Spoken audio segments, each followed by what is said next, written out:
Assalamu alaikum everyone. Hopefully you all are fine and safe. This is Miss Ariba Fatma and I am here with a new topic which is the concepts of multiplier and accelerator. Okay? And beta it is your sixth session of macroeconomics and we will discuss in this topic about the multiplier effects and the accelerator effects. Okay? So here, first of all, is the concept of investment multiplier. Okay, Vita, first of all, I would like to explain you about the word of multiplier. That basically the meaning of multiplier is to get or make anything multiple of one digit. ठीक है, like अगर मैं जो है बात करूँ कि to, तो टू को अगर मैं मल्टीपल करती हूँ टू से अगेन या थ्री थ्री नंबर से मैं अगर इसको मल्टीपल करूंगी तो टू थ्री का सिक्स होता है। ठीक है, तो इस तरह करके जो मल्टीप्लायर इफेक्ट होता है हम इसकी बात कर रहे हैं। जो मल्टीप्लाई करके जो इफेक्ट्स आते हैं, जो नंबर फिगर्स आती हैं वो किस तरीके से आती हैं। ठीक है, और in the context of investment कर रही हूँ। So here I will discuss about the income, investment and consumption as well as. ठीक है, so the concept of multiplier is developed by Professor Keynes and it is based on the concept of marginal propensity to consume. ठीक है, तो professor जो Keynes थे हमारे, उन्होंने जो है कॉन्सेप्ट जो है मल्टीप्लायर इफेक्ट का वो जनरेट किया था, डेवलप किया था और उन्होंने बताया था कि इसका कॉन्सेप्ट जो है वो मार्जिनल प्रोपेंसिटी टू कंज्यूम से जो है रिलेटेड है। मतलब ये कि लोगों का रुझान कितना ज़्यादा कंजम्पशन की तरफ होता है, multiplier effect is related to that. ठीक है, it refers to the effect of changes in investment outlay on aggregate income through induced investment expenditure. ठीक है, अच्छा यहाँ पर हमारे पास तीन वर्ड्स की बात हो रही है। एक है investment outlay, the another one is aggregate income and the third one is induce investment expenditure. ठीक है बेटा, हमने in previous session we discuss about the induce investment and autonomous investment. Let me make it revise to you. बेटा, induce investment वो investment होती है कि जिसका लिंक आपकी इनकम के साथ होता है। लेट सपोज आपकी इनकम जितनी जितनी बढ़ती चली जाती है, आपकी इन्वेस्टमेंट का प्रोपोर्शन भी उस रेशो से इंक्रीज होता चला जाता है। ठीक है, और अगर आपकी इनकम जो है इसके वाइस वर्सा अगर डिक्रीज हो रही है, डिक्लाइन हो रही है, तो you have to reduce your investment as well. ठीक है, बट ऑटोनोमस इन्वेस्टमेंट वो इन्वेस्टमेंट होती है जिसका लिंक आपकी इनकम से नहीं होता। भले आपकी इनकम हो ना हो, लेकिन आपको जो है वो इन्वेस्टमेंट करनी लाजमी होती है, दैट कॉल्ड ऑटोनोमस इन्वेस्टमेंट। ठीक है, so it refers to the effect of changes in investment outlay on aggregate income through induced investment expenditure. इसका मतलब ये बेटा कि आपको मल्टीप्लायर इफेक्ट ये बताता है कि आपकी इनकम जिस तरह से एग्रीगेट इनकम इंक्रीज होगी तो उसका क्या इफेक्ट होगा आपकी इंड्यूस इन्वेस्टमेंट एक्सपेंडिचर पे। ठीक है, the multiplier expresses the relationship between the an initial increment investment and the final increment in aggregate income. ठीक है, आपको मल्टीप्लायर इफेक्ट जो है वो एक्सप्रेस करता है रिलेशनशिप किस चीज का, कि आपने इनिशियली क्या इन्वेस्टमेंट की थी और फाइनली आपकी इनकम कितनी जनरेट हुई है। लेट सपोज कि मैंने 20,000 रुपीज इन्वेस्टमेंट की थी किसी चीज में और उसके बाद after the maturity time period और final time period, let suppose 1 year, I earned by that 20,000 rupees amount of 1 lakh। ठीक है, और मैंने जो है वो 20,000 की इनिशियल इन्वेस्टमेंट से 100,000 रुपीज जो अर्न किए हैं, that is the that is the final income of mine by taking the initial income of rupees 20,000। ठीक है, तो अब मैं क्या करूंगी बेटा, मैं इसका जो है रिलेशनशिप देखूंगी कि मैंने इनिशियल इन्वेस्टमेंट जो 20,000 रुपीज जो मैंने जो भी जो है वो इन्वेस्टमेंट की थी और 100,000 रुपीज जो है मुझे इसका प्रॉफिट हो रहा है, तो यहाँ पर 1/5 का जो है वो रिलेशनशिप बन रहा है। ठीक है, 1:5 का। ठीक है, रेशो जो आ रहा है। Whenever investment made in the economy, it leads to increase in aggregate income, not only by the amount of investment but by somewhat more than that। ठीक है, कहते हैं कि जब इन्वेस्टमेंट किसी भी इकोनॉमी में इंक्रीज होती है तो it will increase the aggregate income. ठीक है, किस तरह से बेटा, कि अगर आपकी इकोनॉमी में आप डिफरेंट प्रोजेक्ट्स को सेटअप कर रहे हो, उसको स्टैब्लिश कर रहे हो, उसमें आप डिफरेंट मल्टीपल इन्वेस्टमेंट कर रहे हो और आप अपनी इन्वेस्टमेंट को इंक्रीज कर रहे हो, तो in this way you also automatically increasing your productivity of goods and services, है ना। और इस तरह से क्या होगा, जब आप अपनी प्रोडक्शन आप इंक्रीज करोगे तो अल्टीमेटली आपकी एम्प्लॉयमेंट इंक्रीज होगी और आपकी नेशनल इनकम भी इंक्रीज होगी। ठीक है। तो in this way we can say that whenever you increase your investment in the economy, so you will also increase your aggregate income in your economy. ठीक है। अच्छा, यहाँ पे ये वर्ड हमने यहाँ पे सेंटेंस यूज किया है कि it leads to increase in aggregate income not only by the amount of investment but by somewhat more than that. ठीक है। इससे मुराद बेटा क्या है कि जब हम अपनी इन्वेस्टमेंट इंक्रीज करते हैं किसी पर्टिकुलर प्रोजेक्ट से रिलेटेड, तो ना सिर्फ हम उस पर्टिकुलर प्रोजेक्ट की इनकम को इंक्रीज कर रहे होते हैं, बल्कि उसके इफेक्ट से दूसरी चीजें भी इंक्रीज हो रही होती हैं। How? Let's see. The reason is that the initial investment increases the income not only in those industries where the investment is made, but also in certain other industries whose products are demanded by people employed in investment industries। ठीक है। तो यहाँ पर ये है बेटा कि इसका रीजन ये होता है कि जब आपकी जो है इनकम इंक्रीज होती है, तो आपकी या फिर आप जो भी इन्वेस्टमेंट किसी पर्टिकुलर प्रोजेक्ट पे कर रहे होते हो, ना सिर्फ उस पर्टिकुलर प्रोजेक्ट की इनकम इंक्रीज होती है बल्कि अदर फैक्ट्रीज की भी और इंडस्ट्रीज की भी हो रही होती है। क्यों? क्योंकि आप अपनी इन्वेस्टमेंट जहाँ पर प्रोजेक्ट में किया है वहाँ के लिए जो गुड्स आपके पास डिमांडेड होते हैं वो अदर इंडस्ट्रीज से जब डिमांड करते हो तो ऑटोमेटिकली उनकी भी इनकम इंक्रीज होती है, क्योंकि उनके प्रोडक्ट्स जो है रॉ मटेरियल्स जो होते हैं वो भी ऑटोमेटिकली डिमांडेड होते हैं इन द इकोनॉमी, और इस तरह से जो है आपकी इन्वेस्टमेंट से अदर इंडस्ट्रीज भी इनकम जनरेट करती हैं। ठीक है। तो इस तरह से मल्टीप्लायर इफेक्ट यहाँ पर भी आपके पास शो हो रहा है। Now let's take an example. If initial investment increased by 10 crores, ठीक है, and the aggregate income rises by 30 crores, then the multiplier will be 3. In this essence, the multiplier is the ratio of change in income to the change in investment। ठीक है। अब यहाँ पर ये बता रहे हैं कि अगर हम लेट सपोज कि इनिशियल इन्वेस्टमेंट अपनी 10 करोड़ रुपीस करते हैं, तो उसके बाद जो है हम फाइनल टाइम पीरियड में देखेंगे कि हमारी इनकम जो है उस इन्वेस्टमेंट के थ्रू, हमने एक प्रोजेक्ट में जब इन्वेस्टमेंट की और उससे गुड्स एंड सर्विसेज प्रोड्यूस हुए, उसके बाद उसको सेल आउट किया गया और बहुत सारे प्रोसेस से वो गुजरा, उसके बाद फिर पता चला हमें कि अब हमारे पास उस इनिशियल इन्वेस्टमेंट की वजह से हमने जो अर्निंग की है, हमारी इनकम जो इंक्रीज हुई है एग्रीगेट इनकम, वो 30 करोड़ रुपीज हुई है। ठीक है। तो अब हम क्या करेंगे, हम जब इसका मल्टीप्लायर इफेक्ट देखेंगे तो ये 3 टाइम्स है, यानी कि आपको देखो तो 10 को आपने मल्टीपल किया 3 से, then you get the 30 crore rupees income. ठीक है। तो it is the multiplier effect that you are multiplying your initial investment by some digit, और वो डिजिट जो होते हैं that is called multiplier effect. ठीक है। तो यहाँ पर देखिए आप, जैसे कि आपको पता चला कि आपने इनिशियल इन्वेस्टमेंट 10 करोड़ रुपए की थी और उससे 30 करोड़ रुपीस आपको जो है वो प्रॉफिट हुआ है, इनकम जनरेट हुई है आपकी एग्रीगेट इनकम। तो इससे आपने डिवाइड जब किया है 30 को 10 से, then you get the answer 3 which is multiplier. So in other words we can say it is the ratio of change in income to the change in investment। ठीक है। तो जो भी चेंजिंग आ रही है आपकी इनकम में और इन्वेस्टमेंट में, जब हम इनका रेशियो लेते हैं, इनको डिवाइड करते हैं, then we will get the multiplier effect. Here is the example और फॉर्मूला ऑफ इट। मल्टीप्लायर जिसको हमने के से डिनोट किया है is equal to change in income divided by change in investment. ठीक है। यहाँ पर देखिए मैंने इसको ऑल भी एक्स्ट्रा ऑर्डिनरी जो है एक्सप्लेन कर दिया है। K stand for investment multiplier, change in Y, delta जो होता है it is also representing the words of change. ठीक है। Change in income and change in investment. ठीक है। Now determination of multipliers, there are some determination of multipliers. They are the value of multiplier is directly related to the marginal propensity to consume। ठीक है। वो कहते हैं कि जो multiplier जो वैल्यू ऑफ मल्टीप्लायर है वो उसका पॉजिटिव रिलेशनशिप है मार्जिनल प्रोपेंसिटी टू कंज्यूम से। क्यों? क्योंकि आप देखोगे बेटा कि आप जब इन्वेस्टमेंट करते हो कहीं पर भी, तो इन्वेस्टमेंट उसी वक्त जब इंक्रीज करते हो जब उस चीज की डिमांड होती है, यानी उसके कंज्यूमर मौजूद होते हैं। ठीक है। तो और जब जब आपकी इन्वेस्टमेंट इंक्रीज होगी, आपकी इनकम इंक्रीज होगी उससे, तो आपका मल्टीप्लायर इफेक्ट भी इंक्रीज होगा, है ना। जैसे अभी हमने एग्जांपल ली थी 10 करोड़ रुपीस जब हमने इनिशियल इन्वेस्टमेंट की थी, तो उसका हमारे पास इनकम जो थी वो 30 करोड़ रुपीस आई थी। ठीक है। तो इससे हमें पता चला कि हमारे पास 3 मल्टीप्लायर का आंसर क्या आया था, 3 आया था, है ना। तो इसी तरह से अगर हम 10 करोड़ रुपीस अगर इनिशियल इन्वेस्टमेंट करते हैं और उसका जो हमारे पास इनकम आती है वो 50 करोड़ रुपीस आती है, तो in this way we can say that the multiplier will be 5, है ना। तो इस तरह से आप देख रहे हो कि आप ने देखा कि आपकी इनकम इंक्रीज होने से आपका मल्टीप्लायर इफेक्ट कितना इंक्रीज हो रहा है ना।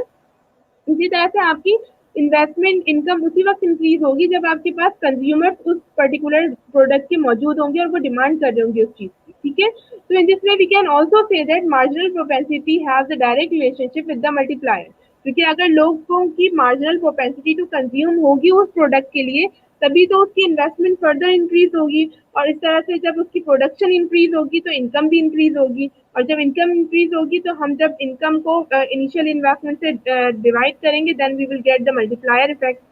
Okay, so in this way we can say that the multiplier effect has the direct relationship between with the marginal propensity to consume, ठीक है। जैसे जैसे marginal propensity to consume increase होगा तो in this way multiplier will also be increased, ठीक है। if the MPC जिसको कि हम marginal propensity to consume कहते हैं is higher will be the value of multiplier or vice versa। यहाँ पर भी यही बता रहे हैं कि जब आपका marginal propensity to consume increase होगा तो आपके जो है मल्टीप्लायर की वैल्यू भी इंक्रीज होगी, ठीक है। और अगर आपके मार्जिनल प्रोपेंसिटी टू कंज्यूम कम होता चला जाएगा, लोग डिमांड ही नहीं करेंगे उस चीज की, तो आप उस पर्टिकुलर प्रोजेक्ट में इन्वेस्टमेंट ही नहीं करोगे, और जब इन्वेस्टमेंट नहीं करोगे तो प्रोडक्टिविटी नहीं होगी, और जब प्रोडक्टिविटी नहीं होगी तो इनकम भी इंक्रीज नहीं होगी, ठीक है। और जब इनकम भी इंक्रीज नहीं होगी तो आपका मल्टीप्लायर जो होगा वो डिवाइड करके लेसर होगा, कम से कम होगा, ठीक है, फॉलिंग की तरफ जाएगा। Now here are the two formulas. By using these both formulas, we can also identify the multiplier. How?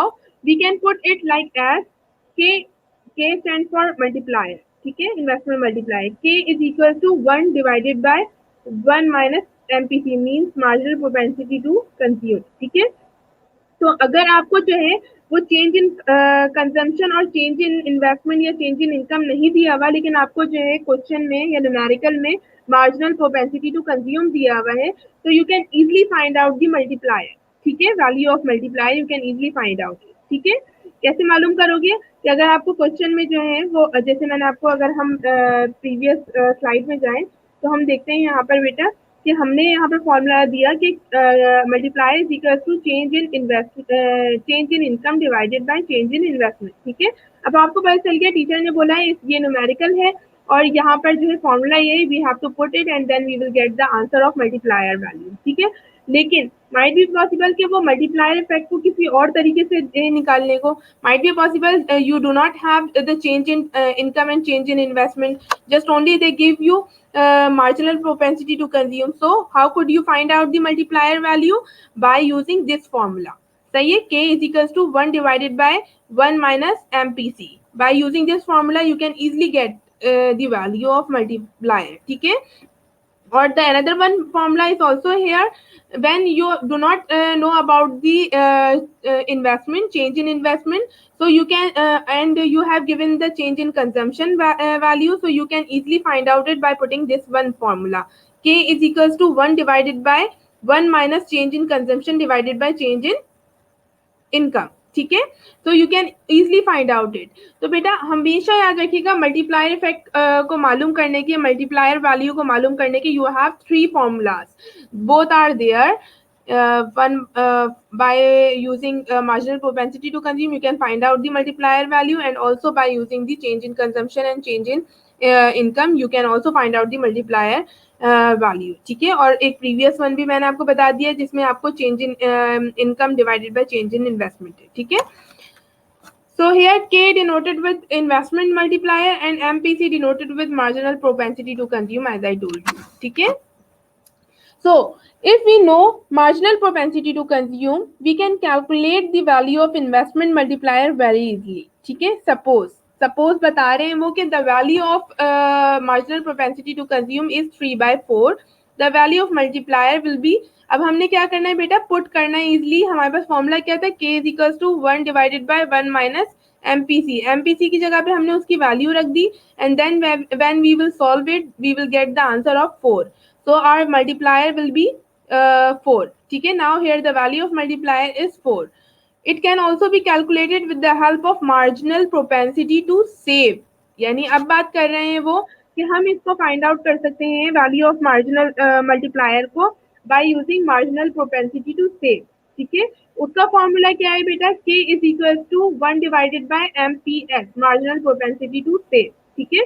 यानी इसका मतलब ये है कि अगर आपको वैल्यू ऑफ मल्टीप्लायर मालूम करनी है तो आपके पास फोर्थ वन फॉर्मूला जो है वो भी अवेलेबल है by using MPS marginal propensity to save. ठीक है, suppose if the MPS is given as 1/10। ठीक है, आपको एमपीएस जो है मार्जिनल प्रोपेंसिटी टू सेव वो दिया हुआ है 1/10। Then the value of investment multiplier will be k is equal to 1/10। ठीक है, now in this way you can also find out the value of multiply। ठीक है, now therefore we can say that there is a direct relationship between MPC and multiplier। ठीक है, हम ऐसा कह सकते हैं कि हमारे पास मार्जिनल प्रोपेंसिटी टू कंज्यूम और मल्टीप्लायर का जो है वो डायरेक्ट रिलेशनशिप है। यानी इसका मतलब क्या हुआ कि जब आपका मार्जिनल प्रोपेंसिटी टू कंज्यूम बढ़ता है तो आपकी कंट्री में मल्टीप्लायर की वैल्यू भी इंक्रीज होती है। ठीक है, कैसे होती है कि जब लोगों की मार्जिनल प्रोपेंसिटी टू कंज्यूम बढ़ेगी, लोग ज्यादा से ज्यादा डिमांड करेंगे उस चीज की, तो उसकी इन्वेस्टमेंट ज्यादा होगी उस पर्टिकुलर प्रोडक्ट की, उससे प्रोडक्टिविटी इंक्रीज होगी, उससे फिर इनकम इंक्रीज होगी। जब आपकी इनिशियल इन्वेस्टमेंट और एग्रीगेट इनकम इंक्रीज होगी देन ऑटोमेटिकली मल्टीप्लायर की अमाउंट भी जो है वो ग्रेटर आएगी। ठीक है, और इसी के वाइस वर्सा जो है there is the indirect relationship between marginal propensity to save and multiply. ठीक है, तो यहाँ पर इनडायरेक्ट रिलेशनशिप है मार्जिनल प्रोपेंसिटी टू सेव और मल्टीप्लायर का। क्यों?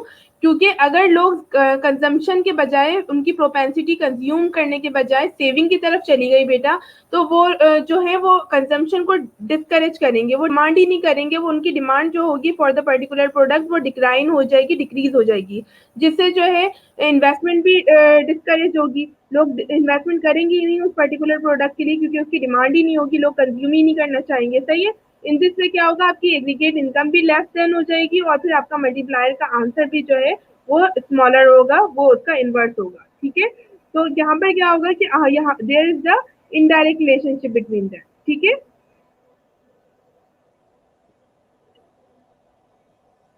here are the process of income generation through multiplier। ठीक है, अब यहाँ पर प्रोसेस बोल रहे हैं कि इनकम किस तरह से जनरेट की जाती है थ्रू मल्टीप्लायर इफेक्ट। ठीक है, as said earlier, there is a direct relationship between MPC and the value of multiplier। Suppose that the MPC is 3/4 and apparently the value of MPS is 1/4, the value of multiplier will be 4। ठीक है, हमने पहले पढ़ लिया है इस बातों के मल्टीप्लायर जो है मार्जिनल प्रोपेंसिटी टू कंज्यूम और मल्टीप्लायर इफेक्ट का जो रिलेशनशिप है वो पॉजिटिव है, और अगर एमपीसी आपको 3/4 दिया हुआ है तो द आंसर और the value of multiplier will be 4। ठीक है, as we have solved it in the previous sheet और स्लाइड। ठीक है, now if the initial investment in the economy is 20 crore. ठीक है, अब इनिशियल इन्वेस्टमेंट हम सपोज करते हैं कि हमारी इकोनॉमी में 20 करोड़ है और मल्टीप्लायर इफेक्ट जो है उसका 4 है, so we will what we will do, we will multiply 20 by 4 and then we will get 80 crores। ठीक है, this income generation happen in 2 stages। वो कह रहे हैं कि आपको अगर बता दिया जाए कि आपका मल्टीप्लायर जो है इफेक्ट वो 4 है, उसकी वैल्यू क्या है, वैल्यू ऑफ मल्टीप्लायर 4 है, और आपकी इनिशियल इन्वेस्टमेंट 20 करोड़ है, तो आपकी एग्रीगेट इनकम क्या होगी। ठीक है, तो आपकी एग्रीगेट इनकम जो होगी you have to just only simply multiply 20 by 4 and then get the answer of 80 crore. इसका मतलब क्या है कि आप इनिशियल इन्वेस्टमेंट 20 करोड़ करोगे तो आपको एग्रीगेट इनकम कितनी मिलेगी, 80 करोड़ मिलेगी। ठीक है, और इस चीज को फाइंड आउट करने के there are 2 stages। First one is primary generation of income and the second one is secondary generation of income। Now let me explain you first the primary generation of income। When an additional investment of 20 crores is made for the construction like railway line, the different categories of people employed in this project taken together will earn income of 20 crores। This is known as primary income। ठीक है, अब वो कह रहे हैं कि primary income आपको ये बताता है कि आपने जो 20 करोड़ रुपीज जो इनिशियल इन्वेस्टमेंट की थी किसी भी चीज में, लाइक इन्होंने एग्जांपल लिए कंस्ट्रक्शन की, उसमें रेलवे लाइन की, तो आप को वो ये बता रहे हैं कि उस रेलवे लाइन को कंस्ट्रक्ट करने के लिए डिफरेंट पीपल जो है वो गैदर हुए हैं, एम्प्लॉयमेंट कर रहे हैं वहाँ पर। ठीक है, and they earn the income of 20 crore rupees. ठीक है, क्योंकि जो चीजें जो 20 करोड़ रुपीज इन्वेस्टमेंट की सूरत में जा रहे हैं, कहीं पर लग रहे हैं किसी कंस्ट्रक्शन में, तो वहां पर जो लोग काम कर रहे हैं उन्हीं के पास जा रहे हैं वो पैसे, तो ऑटोमेटिकली जितनी इन्वेस्टमेंट हो रही है वही ऑटोमेटिकली अदर पीपल के हैंड ओवर आ रही है, हाथ में आ रही है, 20 करोड़ रुपीज बन के एक्यूमुलेटेड। ठीक है, this is known as primary income. ठीक है, जिसमें क्या हो रहा है कि आपने इन्वेस्टमेंट जो 20 करोड़ रुपीज की, वो इन्वेस्टमेंट आपके ही कंट्री के डिफरेंट कैटेगरी ऑफ पीपल्स में गई, जिन्होंने उस कंस्ट्रक्शन में हेल्प आउट किया आपको। वो इन द शेप ऑफ इनकम जो है आपकी इकोनॉमी में ही रही, जो आपने इन्वेस्टमेंट की थी, और वो दूसरे लोगों के हैंडेड ओवर हो गई। ठीक है। Now, the secondary generation of income is now assuming that marginal propensity to consume is 3 by 4 and 15 crore will be spent by these people in food, clothing and other consumer goods. ठीक है, वो कह रहे हैं कि आपका marginal propensity to consume जो है वो 3 by 4 है। ठीक है, एक तो बात हमने कर ली कि हमारे पास जो मल्टीप्लायर इफेक्ट है वो 4 है। ठीक है, यानी कि हम अगर 20 करोड़ जो है वो इन्वेस्ट करते हैं, इनिशियल इन्वेस्टमेंट करते हैं, तो हमारी एग्रीगेट इनकम कितनी होगी? 80 करोड़ होनी चाहिए।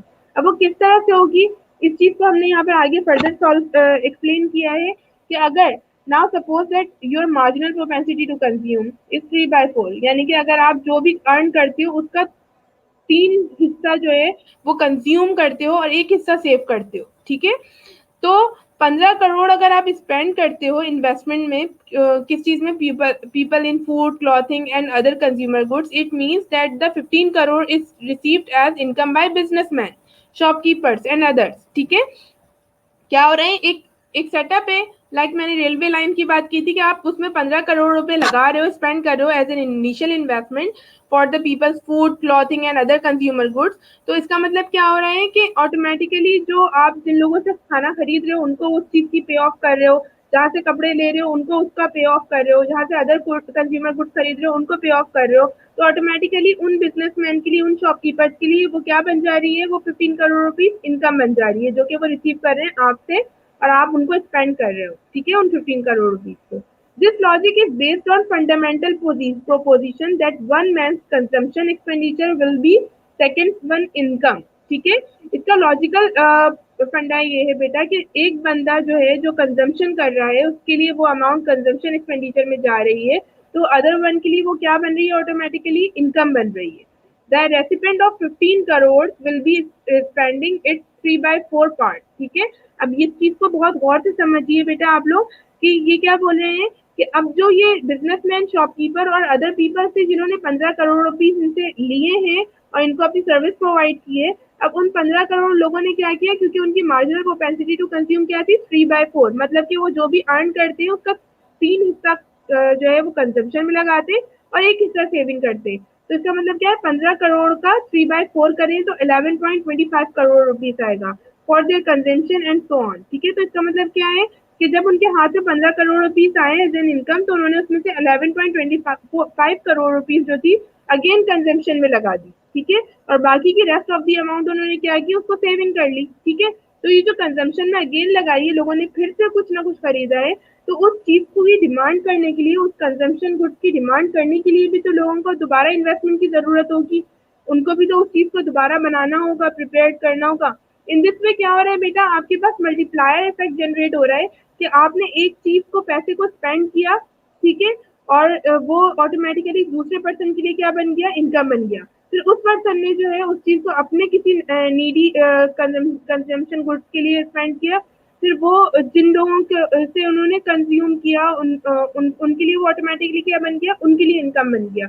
इस तरह से चेन होती चली आ रही है कि एक 15 करोड़ रुपीज जो है वो ऑटोमेटिकली जो है वो हैंड टू हैंड जब चेंज हो रहे हैं तो वो दूसरे पर्सन के लिए क्या बन जा रहे हैं? इनकम बन जा रहे हैं, और आपके लिए वो क्या हो रही है? वो आपकी एक्सपेंडिचर हो रहे हैं। ठीक है, तो in this way 15 crore rupees many times जो है वो यूटिलाइज हुए हैं एज एन इनकम, और जो है वो eight the and the total income generation will be 80 crore rupees. ठीक है, और इस तरह क्या हुआ कि आपकी मल्टीपल होते होते वो 15 करोड़ रुपीज क्या हुआ?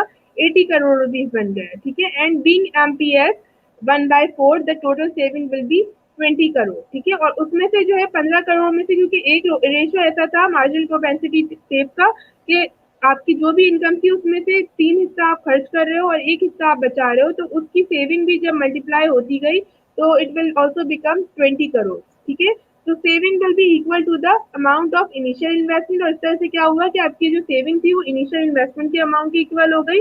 Here the process of income expansion comes to an end. ठीक है, और इस तरह से जो प्रोसेस था इनकम एक्सपेंशन का एंड डेट हो गया। क्यों? क्योंकि आपने क्या किया? 15 करोड़ रुपए जो आपने इन्वेस्ट किए कहीं पर, तो जहाँ पर इन्वेस्ट किए वहाँ पर उस इन्वेस्टमेंट पर्पज के लिए आपने जो डिफरेंट गुड्स खरीदे, तो उन लोगों से जिनसे आपने खरीदे, जिन डिफरेंट बिजनेसमैन और शॉपकीपर से, उनके लिए वो चीज़ ऑटोमेटिकली इनकम हुई।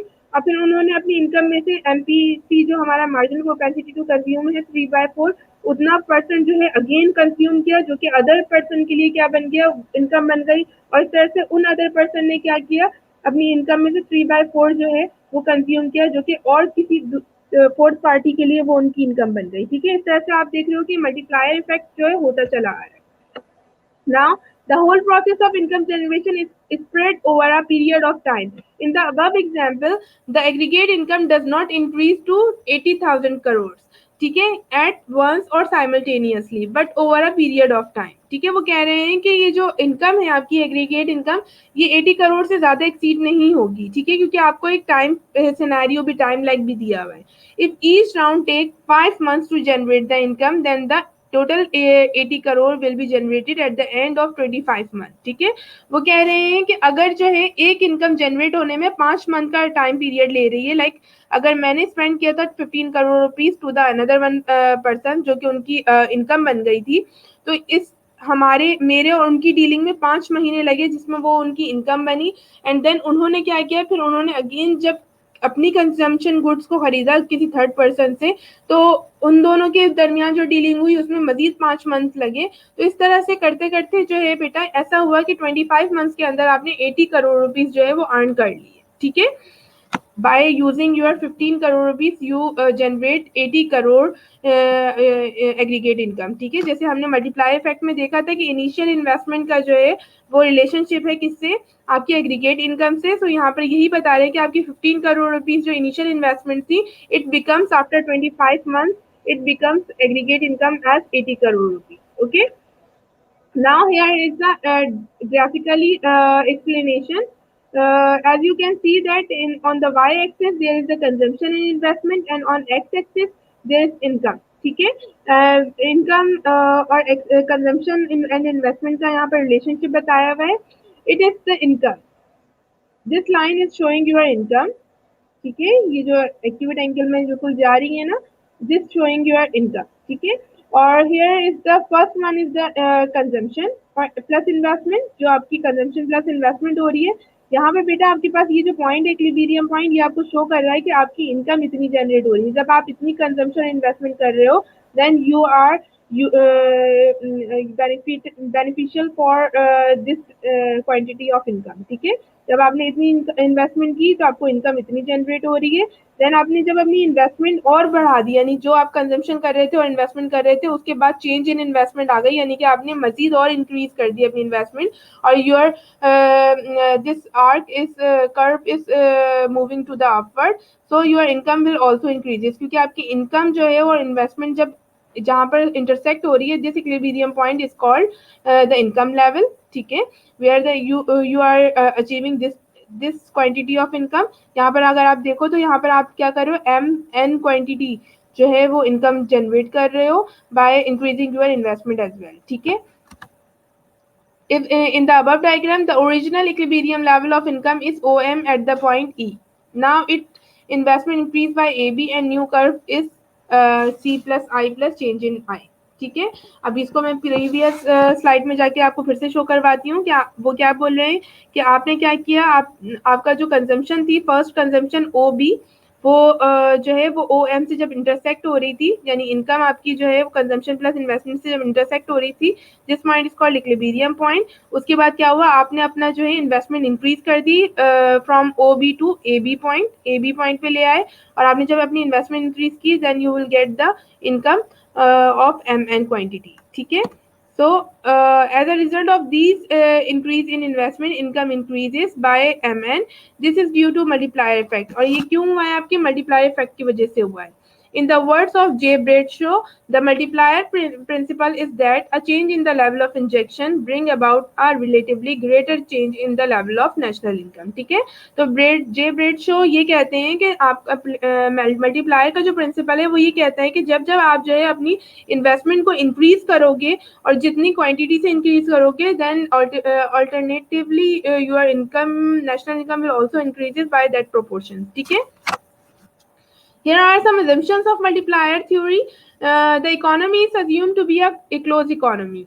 The economy is not open to the world for trade relations.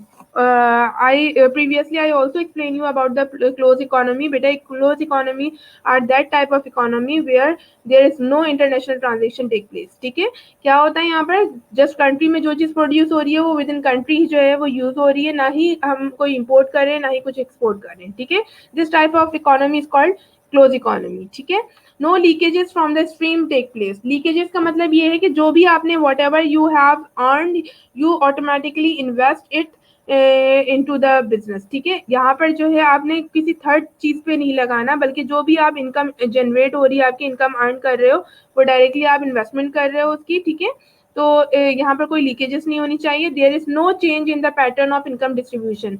बाकी चीजें रिमेन कांस्टेंट रखने को बोला है कि there is no change in pattern of income distribution. कोई डिस्ट्रीब्यूशन ऑफ इनकम में कोई भी चेंजेस नहीं है. The MPC remain constant. जो मार्जिनल प्रोपेंसिटी टू कंज्यूम है, जितनी पहले थी 3/4 वही रहेगी हर स्टेज पे. ठीक है, it remains constant. There is no time lag involve between income and consumption. Whatever is earn is immediately consume. ठीक है, वो कह रहे हैं कि कोई टाइम लैग नहीं होगा. ठीक है, इनकम और कंजम्पशन में जितना आप अर्न कर रहे हो ऑटोमेटिकली उतना पूरा का पूरा क्या कर रहे हो, कंज्यूम कर रहे हो. ठीक है, उसी टाइम पे. ठीक है, उसमें टाइम आप वेस्ट नहीं कर रहे. तो इस तरह से फिर multiplier effect will be workable. ठीक है, जैसे मैंने आपको बताया था कि 15 करोड़ रुपीज जो है वो मैंने इन्वेस्ट किए हैं फॉर बाइंग सम गुड्स और फूड्स आइटम और क्लोथिंग और अदर कंज्यूमर गुड्स. तो मैंने जिन लोगों से बाय किए थे उन लोगों के लिए वो ऑटोमेटिकली इनकम बन गई थी. ठीक है, और फिर उन्होंने क्या किया कि जब उनके हाथ में इनकम आई तो उन्होंने उसके लिए टाइम डिले नहीं किया, बल्कि उसको अपने किसी कंजम्पशन गुड्स में जो है वो स्पेंड कर दिया. इस तरह से वो थर्ड पर्सन की इनकम बन गई. तो इस तरह से यहाँ पर जो है वो यही कह रहे हैं कि there is no time lag. यहाँ पर कोई टाइम लैग नहीं होगा. Whatever you earn you immediately consumed it. Okay, so the next one is induced investment is not included in the analysis of multiplier. ठीक है, अच्छा, multiplier effect में आपकी इंड्यूस इन्वेस्टमेंट बिल्कुल भी इंक्लूडेड नहीं है. Here just only the autonomous investment involve. ठीक है, क्यों? क्योंकि आप ये देखो कि होता ही है बेटा कि इंड्यूस इन्वेस्टमेंट, जैसे मैंने आपको पहले भी बताया है कि इंड्यूस इन्वेस्टमेंट वो होती है कि जैसे जैसे आपकी इनकम इंक्रीज होती है तो आप उस प्रोपोर्शन से जो है या उससे कम प्रोपोर्शन से अपनी लेकिन इनकम जो है इन्वेस्टमेंट जो है वो भी इंक्रीज करने लगती हो. यानी कि आपकी जो इन्वेस्टमेंट होती है इंड्यूस इन्वेस्टमेंट वो डायरेक्टली रिलेशनशिप होती है उसकी किससे, इनकम से. ठीक है, लेकिन ऑटोनोमस इन्वेस्टमेंट वो इन्वेस्टमेंट होती है जिसका आपकी इनकम के चेंज होने से कोई लिंक नहीं हो. ठीक है, now there are some leakages. We will also discuss about this some leakages which is very important in for your this context. First one is saving. ठीक है, अच्छा, मैंने जैसे आपसे बात की कि आप जो हो जो भी whatever you are earning you immediately consume it. ठीक है, then the multiplier effect will be workable. ठीक है, लेकिन अगर मैं बोलती हूँ कि जितना मैंने स्पेंड किया था 15 करोड़ रुपीज, अगर मैं उसमें जहाँ पर भी जिस चीज को भी खरीदने के लिए मैंने किया था, और उन बिजनेसमैन और शॉपकीपर्स ने क्या किया कि जो भी उनके पास इनकम आई वो 15 करोड़ रुपीज के सूरत में, तो उन्होंने उसका ज्यादा पार्ट अगर सेविंग के लिए रख दिया और कम से कम पार्ट अगर कंजम्पशन के लिए रख दिया. ठीक है, तो मल्टीप्लायर का लीकेजेस यहाँ पर आ जाएंगे. क्यों? क्योंकि आपके अगर आप जो है आपकी मार्जिनल प्रोपेंसिटी टू सेव ज्यादा हो गई अगर कंजम्पशन से, तो फिर बेटा क्या होगा कि आप क्या करोगे, आपके यहाँ इन्वेस्टमेंट ही नहीं होगी. जब इन्वेस्टमेंट ही नहीं होगी, क्यों नहीं होगी? क्योंकि जब आपकी कंजम्पशन ही नहीं होगी, मार्जिनल प्रोपेंसिटी टू कंज्यूम यानी कंजम्पशन की डिमांड ही नहीं होगी कंज्यूमर गुड्स की, तो इन्वेस्टमेंट ही नहीं होगी. और जब इन्वेस्टमेंट नहीं होगी तो प्रोडक्टिविटी नहीं होगी, और प्रोडक्टिविटी नहीं होगी तो आपकी इनकम भी नहीं इंक्रीज होगी. ठीक है, in this way there is the leakages of multiplier when you are diverted toward the saving purpose और you are increasing your marginal propensity to save. ठीक है, where the marginal propensity to consume is 1 and the marginal propensity to save is 0, the entire new income generated as a result of an increase in investment would be spent by the people in buying consumer goods. ठीक है, तो यही कह रहे हैं कि अगर इस तरह की सिचुएशन होती है कि आपकी मार्जिनल प्रोपेंसिटी टू कंज्यूम वो 1 है और मार्जिनल प्रोपेंसिटी टू सेव आपकी 0 है, तो ये बहुत फेवरेबल कंडीशन होती है जहां पर आपकी इनकम जो होती है वो बहुत ज्यादा से ज्यादा इंक्रीज होती है. क्यों? क्योंकि आपकी तमाम जो भी कंज्यूमशन होती है वो आपकी दोबारा इन्वेस्टमेंट में लगती है, और फिर वो इन्वेस्टमेंट से जो है आपके कंज्यूमर गुड्स अगेन प्रोड्यूस्ड होते हैं जिसके आपने मार्जिनल प्रोपेंसिटी टू कंज्यूम जो है वो 1 रखी होती है. ठीक है, but in practice marginal propensity to consume can hardly be one, ठीक है, ये कभी कभार ऐसा होता है कि बहुत मुश्किलों से कभी शादिर और नादिर जो है वो वन हो, क्योंकि लोग जो है अपनी जो भी इनकम होती है उनमें से कुछ पोर्शन जो है सेविंग के लिए रखते हैं, ठीक है, whole income they will not spend on consumption purpose, ठीक है। So, on the contrary, if the people will save whole of their income, increase income, then there can not be investment multiplier, ठीक है। जब अगर लोग इसके contrary, अगर मैं ये बात करूं कि लोग अपनी पूरी की पूरी इनकम जो है वो सेव कर दें और कंजम्पशन करें ही ना, तो यहाँ पर इन्वेस्टमेंट मल्टीप्लायर का कॉन्सेप्ट ही नहीं एग्जिस्ट होता। क्यों? क्योंकि higher the MPS lower the investment multiplier, ठीक है, जितनी ज्यादा marginal propensity to save increase होगा, इन्वेस्टमेंट मल्टीप्लायर उतना लो होगा, क्योंकि जब आपके गुड्स एंड सर्विसेज की डिमांड ही नहीं होगी, कंजम्पशन डिमांड ही नहीं होगी, देन इन्वेस्टमेंट ही नहीं होगी, इन्वेस्टमेंट बिकम लोअर, ठीक है। सेकेंड इज डेट रिपेमेंट, ठीक है। अच्छा, debt repayment is also the leakage of multiplier. क्यों? उसी एग्जाम्पल को लेके चलते हैं कि 15 करोड़ रुपीस मैंने स्पेंड किए, जो कि बिजनेसमैन और डिफरेंट शॉपकीपर्स के लिए जो इनकम बन गए, ठीक है। अब उन्हें चाहिए था कि वो अमाउंट लेके वो दोबारा जो है अपने कंज्यूमर गुड्स के लिए यूज करते हैं, ठीक है, इस तरह से वो अदर पर्सन के लिए जो है वो इनकम बन जाती है। बट उन्होंने क्या किया, अपने उस पोर्शन में से एक ह्यूज अमाउंट निकाल के अपने पास डेट को फिल करने के लिए जो है वो पे ऑफ कर दी, ठीक है। इस तरह से क्या हुआ, जब उन्होंने अपनी लाइबिलिटी को पे ऑफ करने के लिए वो अमाउंट जो थी, जो उनकी इनकम थी, उसमें से एक हैवी अमाउंट निकाल के अपनी लाइबिलिटी को पे ऑफ कर दी, तो इस तरह से क्या हुआ, यहाँ पर लीकेज आ गया इन्वेस्टमेंट में, ठीक है। क्यों? क्योंकि उन्होंने लेट्स सपोज 15 करोड़ रुपीस में से 10 करोड़ रुपीस अगर अपनी लाइबिलिटी पे ऑफ कर दी, तो there is remaining the 5 crore rupees, और अब इन्हें जो है आगे कंज्यूमर गुड्स खरीदने के लिए सिर्फ 5 करोड़ रुपीस अवेलेबल हैं, जो कि वो फर्दर आगे स्पेंड करेंगे, और वो दूसरों के लिए 5 करोड़ रुपीस इनकम बनेगी इंस्टीड ऑफ 15 करोड़, ठीक है। तो इस तरह से गैप और लीकेजेस यहाँ पर भी आता है। लीकेज मतलब ये है बेटा कि आपकी इनकम और जो है इन्वेस्टमेंट और कंजम्पशन के बीच में जो इंटरप्शन आ रही है, बैरियर आ रहा है, वो डेट रिपेमेंट भी आ रहा है, ठीक है, कि आपने जो इनकम जनरेट की वो आपने दोबारा जो है वो कंजम्पशन में नहीं लगाई, बल्कि उसको लाइबिलिटी पे ऑफ करने के लिए भी कुछ पैसा निकाल दिया, ठीक है। The next is accumulation of idle cash balance. ऐसा भी होता है, कुछ लोग अपनी इनकम अर्न करते हैं, बट वो जो है उसको प्रोडक्टिव वे में यूज नहीं करते, बल्कि क्या करते हैं, अपने घरों में जो है वो आइडल मनी के तौर पर रखते हैं, जिसका कोई फायदा नहीं होता, उसके मल्टीप्लायर इफेक्ट भी नहीं होते, ठीक है। इससे क्या होता है बेटा कि ना आपकी इकोनॉमी को कोई प्रॉफिट हो रहा होता है, आपको भी पता है कि वैल्यू ऑफ मनी डिक्लाइन हो रही होती है। तो इन दिस वे अगर आज आप 10 करोड़ रुपए रखते हो, तो वो 10 साल बाद जो है वो उसकी वर्थ वो नहीं होगी जो आज के दिन है, ठीक है।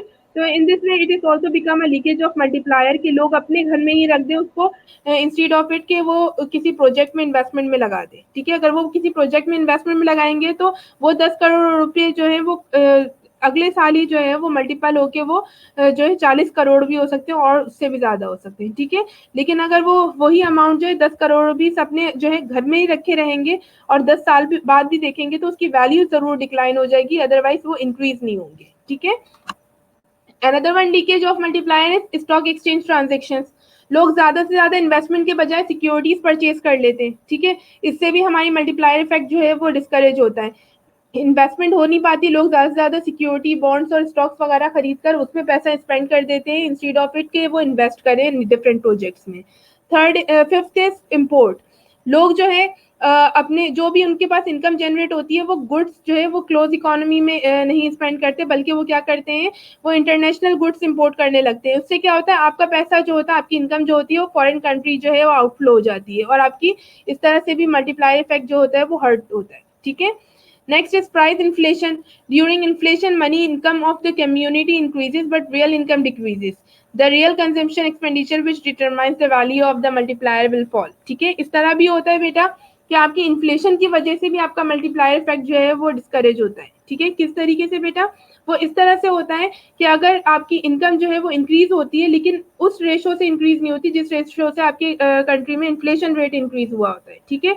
लेट सपोज मेरी इनकम आज जो है, पिछले साल जो है 50,000 थी, अब मेरी इनकम जो है वो 60,000 है, लेकिन पिछले साल में जो 50,000 में कंज्यूम करती थी, आज मैं वो 70,000 में भी नहीं कर सकती, ठीक है। तो इस तरह से क्या हुआ, मेरी रियल इनकम जो है, जो कि एडजस्टेड ऑफ इन्फ्लेशन होती है, वो कम हो गई है, ठीक है। इस तरह से क्या होगा, जब मेरी इनकम रियल इनकम कम हो जाएगी, तो मैं कंज्यूम भी कम से कम करूंगी, जितना मैं पहले कर रही थी उससे कम से कम कंज्यूम करूंगी। इन this way the multiplier will also become fall, ठीक है। Now the next one is taxes.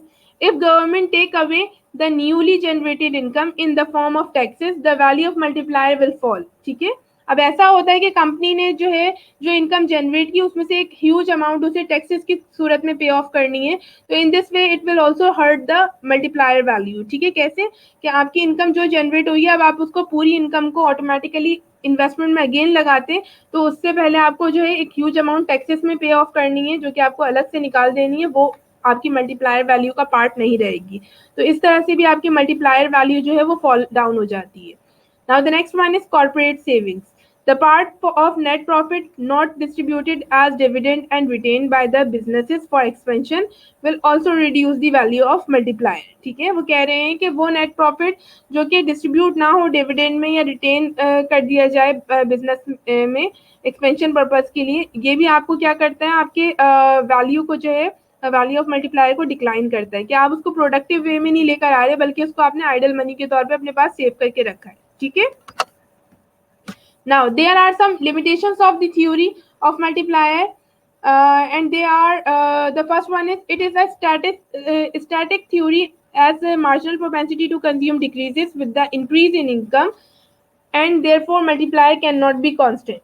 ठीक है, तो वो यहाँ पर लिमिटेशंस को जो है डिफाइन कर रहे हैं मल्टीप्लायर थ्योरी की कि अगर मार्जिनल प्रोपेंसिटी टू कंज्यूम जो है वो कम होती है और इनकम अगर आपकी जो है इंक्रीज हो रही है फिर भी, ठीक है, तो यहाँ पर मार्जिन मल्टीप्लायर का कोई कॉन्सेप्ट नहीं रहता. ठीक है, as the behaviour of people में change it is difficult to project the expected consumption using past record, so it is difficult to calculate aggregate marginal propensity to consume. ठीक है, ऐसा भी हो सकता है लोगों के बिहेवियर चेंज हो जाए, लोगों को लगता है कि अब हमें इन्वेस्टमेंट प्रोजेक्ट्स में नहीं करनी चाहिए बल्कि हमें सिक्योरिटीज और स्टॉक्स वगैरह खरीद कर रखना चाहिए, उसमें इंटरेस्ट ज्यादा मिल रहा है. तो अगर इस तरह का कोई क्राइटेरिया होता है तो in this way the past record will become fail and it is difficult to calculate aggregate marginal propensity to consume. ठीक है, और the third one is multipliers shows the process of income generation from one point to equilibrium to another point. ठीक है, तो जो हमारे पास multiplier होता है प्रोसेस वो शो कर रहा होता है इनकम जनरेशन को, जैसे हमने ग्राफ में देखा था कि इन्वेस्टमेंट कंजम्पशन प्लस इन्वेस्टमेंट में जो कर्व था वो मूव अप हो गया था consumption plus investment plus change in investment से. ठीक है, but it fails to analyse the actual sequence of events that increase the level of income. लेकिन वो इस चीज को आपको आइडेंटिफाई नहीं कर पाता कि कितना लेवल ऑफ इनकम इंक्रीज हुआ है. ये तो पता चल रहा है कि हाँ इनकम लेवल इंक्रीज हुआ है, but how much income level has been increase. ठीक है, we can not identify it. The fourth one is the theory is unable to explain the effect of change in income and consumption on investment. ठीक है, इस theory से हम effect जो है changes जो हो रही है हमारी इनकम और कंजम्पशन में इन्वेस्टमेंट की वजह से वो भी नहीं मालूम कर सकते. Investment multiplier do not take into consideration the effect of derive demand. ठीक है, it just take into account the induced demand of consumption good. ठीक है, जो एक्चुअल डिमांड हो रही है लोगों की हम उस चीज को कंसीडर नहीं करते बल्कि हम ये देख रहे होते हैं कि अगर इनकम इतनी इंक्रीज होगी तो कंजम्पशन डिमांड जो है वो इतनी इंक्रीज होनी चाहिए. एक्चुअली जो है रियल लाइफ में कितनी डिमांड इंक्रीज हो रही है we are not consider it while using or while calculating the investment multiplier. Ignorance of time elegant in the generation of income, हम टाइम लैग को इग्नोर करते हैं. हालांकि ऐसा बिल्कुल भी नहीं है कि जितनी इनकम अर्न हुई है वो ऑटोमेटिकली उसी वक्त इमीडिएटली कंज्यूम हो जाए, ऐसा नहीं होता बेटा.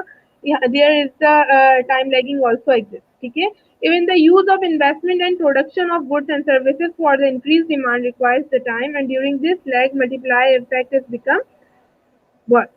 ठीक है, तो यहाँ पर क्या हो रहा होता है कि हम अगर इन्वेस्टमेंट और production of goods and services जो है वो इंक्रीज करते हैं demand requires time and during this gap, और लेकिन इससे क्या होता है फिर कि हमने वो तो गुड्स इंक्रीज कर लिए लेकिन डिमांड इंक्रीज नहीं हुई. क्यों? क्योंकि उस वक्त डिमांड इंक्रीज हुई है, demand will take some time to be increase. तो इस तरह क्या होता है मल्टीप्लाई इफेक्ट जो होता है वो नेगेटिव शो हो रहा होता है.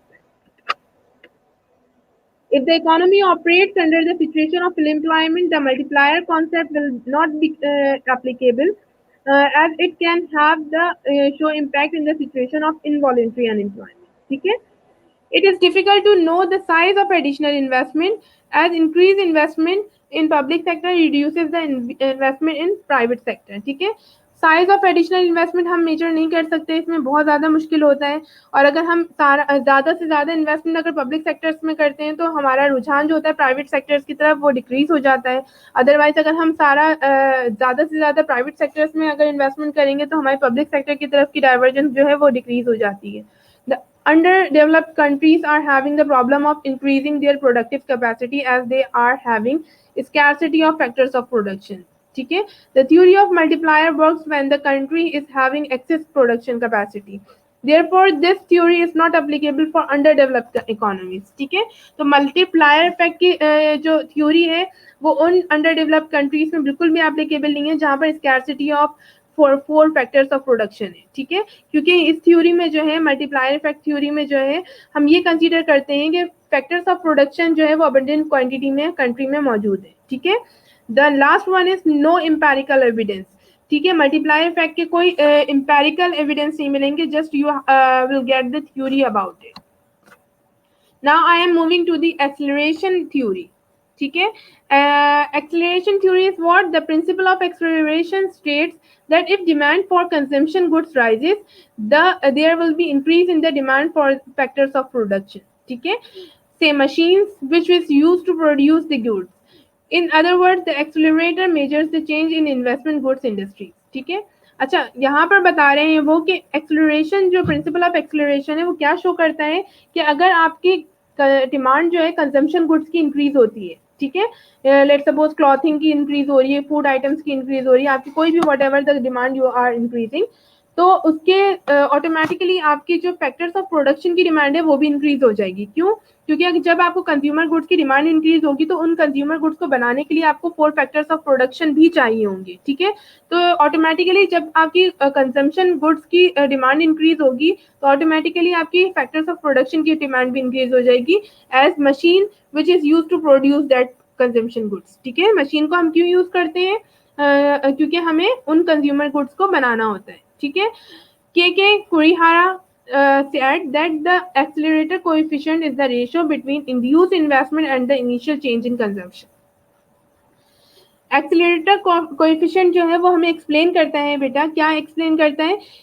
इंड्यूस इन्वेस्टमेंट और इनिशियल चेंज इन कंजम्पशन का रिलेशनशिप। ठीक है, कि अगर आपकी इनिशियल कंजम्पशन जो है वो चेंज हो रही है तो आप कितनी ज्यादा इन्वेस्टमेंट अपनी जो है वो चेंज कर सकते हो। ठीक है,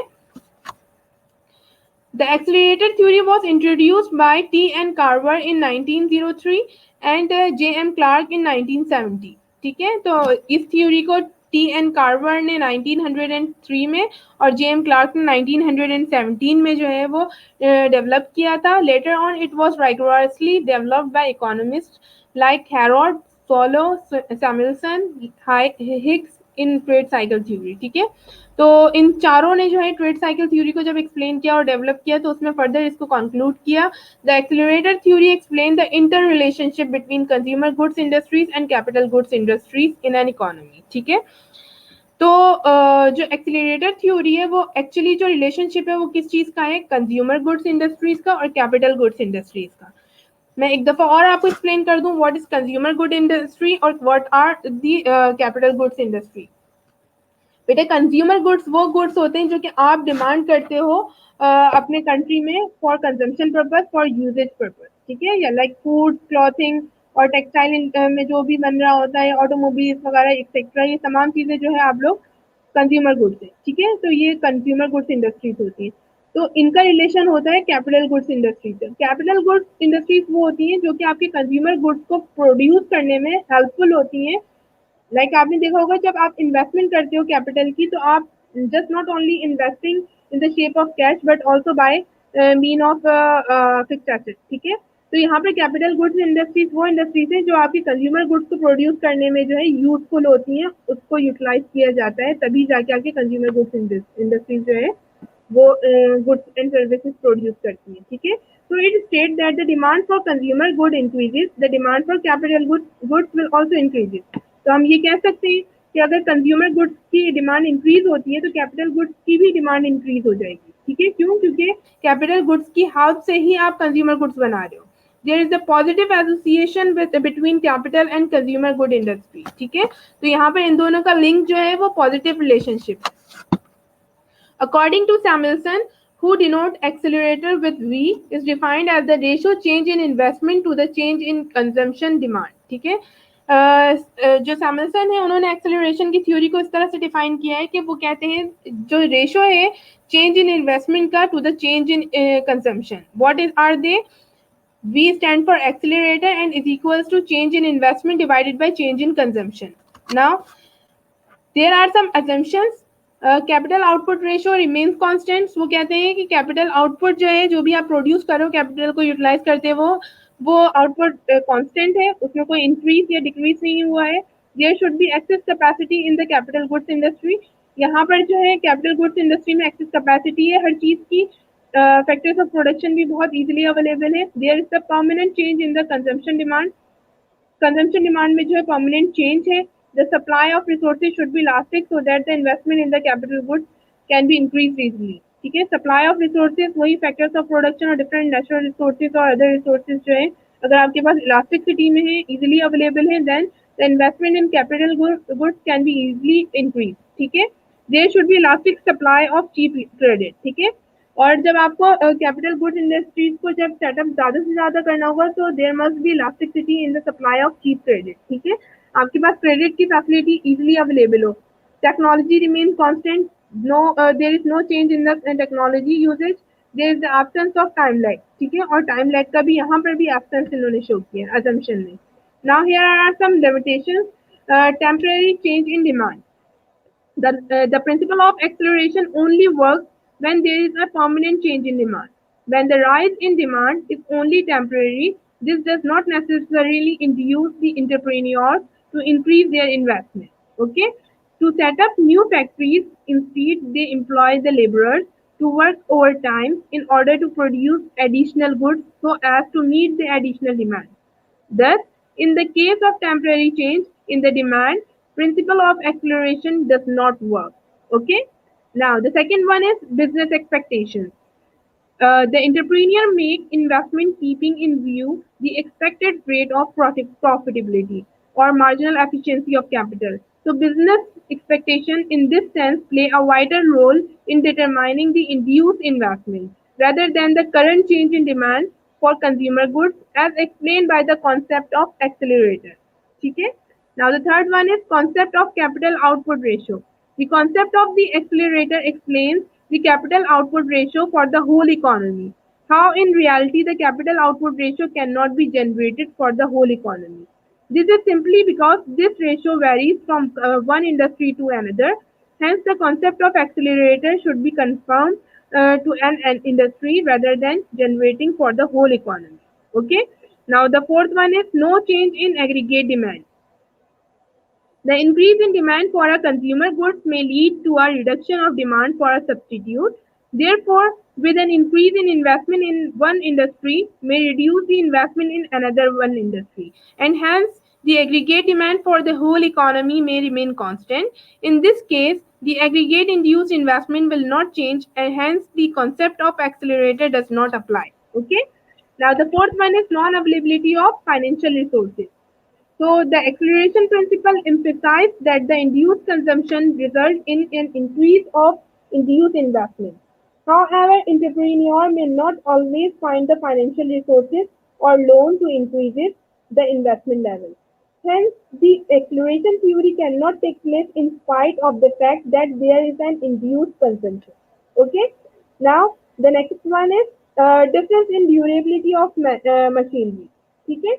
So the concept of accelerator inter alia assumes that the machines used for the production processes have equal lifespan and durability. However, such an assumption may prove to be wrong as there may be some machines that may last longer than the stipulated time period or remain less than that as a result of wear and tear. Okay? The lack of productive capacity is the last one. From the principle of acceleration, we find that induced consumption results in an increase in the induced investment. This means that the capital goods are assumed to be easily available in the market to materialize the induced investment, but it may be possible that the capital goods industry may have already been running at full capacity and the production of additional machines may not be possible in the short run. Thus, the theory or accelerator ceases to have any effect. Okay. Now, there are the model of accelerators in which I and T stand for net investment at time period, V stand for accelerator, and YT stand for output at time period, and YT minus 1 stand for output at preceding time period, यानी previous one year का जो भी output रहा हो, ठीक है. LG stand for in IG stand for gross investment at time period, and IN stand for again net investment at time period.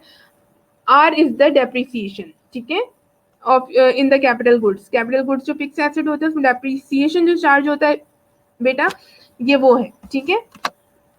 In static concept V stand for accelerator, KT stand for capital stock at time period, and Y stand for output at time period. Now here is a chart. I want to explain it to you. This is the time 1, 2, 3, 4, 5, 6 and so on years.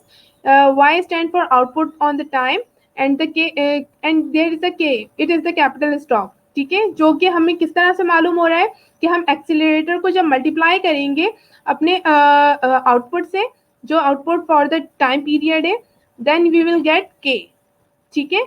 And it is what, it is the investment, net investment over the time. ठीक है, net investment over the time कैसे निकालेंगे कि accelerator में से हम क्या करेंगे, जो भी आउटपुट है फॉर दैट टाइम पीरियड उसको माइनस कर देंगे output from the previous time period. ठीक है, then we will get the net investment time period. ठीक है.